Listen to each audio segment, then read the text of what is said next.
Kisah Nabi Yunus alaihissalam dan seekor ikan paus. Nabi Yunus diperintahkan untuk menyiarkan agama Allah kepada kaum Ninawa yang saat ini menyembah berhala.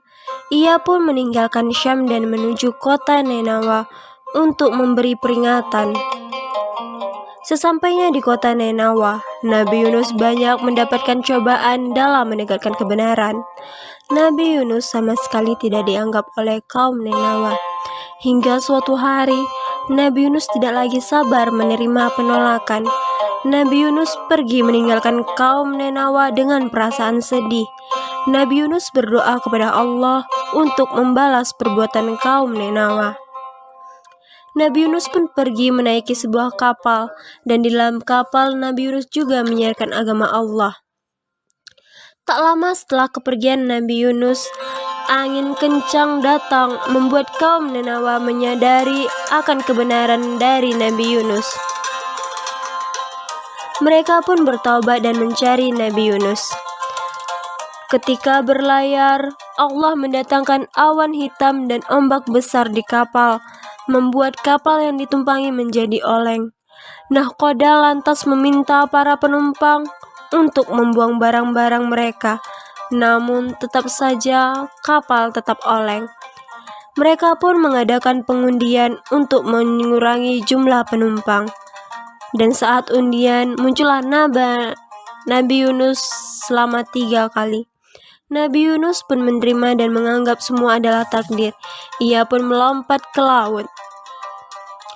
Setelah Nabi Yunus lompat, kapal pun menjadi stabil. Penumpang pun semakin yakin dengan ajaran Nabi Yunus. Ketika Nabi Yunus di laut, Nabi Yunus terombang-ambing dan dimakan oleh seekor ikan paus. Seketika Nabi Yunus berada di dalam perut paus, Nabi Yunus merenungi akan perbuatannya yang telah meninggalkan kaum Ninawa adalah sebuah kesalahan terbesar, karena Allah telah memerintahkan Nabi Yunus untuk berdakwah. Nabi Yunus pun meminta ampun dan bertaubat kepada Allah Subhanahu wa Ta'ala. La ilaha illa anta subhanaka inni kuntum minaz zalimin. Allah pun mengabulkan doa Nabi Yunus dan mengeluarkan Nabi Yunus dari dalam perut ikan paus. Nabi Yunus pun terdampar di sebuah pulau yang kecil. Setelah bangun dan sadar, ia bergegas kembali untuk menuju kaum Ninawa.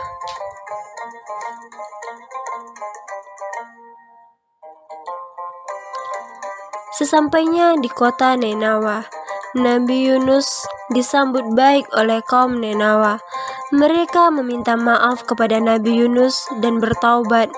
Mereka telah meyakini akan ajaran Nabi Yunus selama ini. Mereka pun membangun kota Ninawa seperti sedia kala dan hidup berdampingan.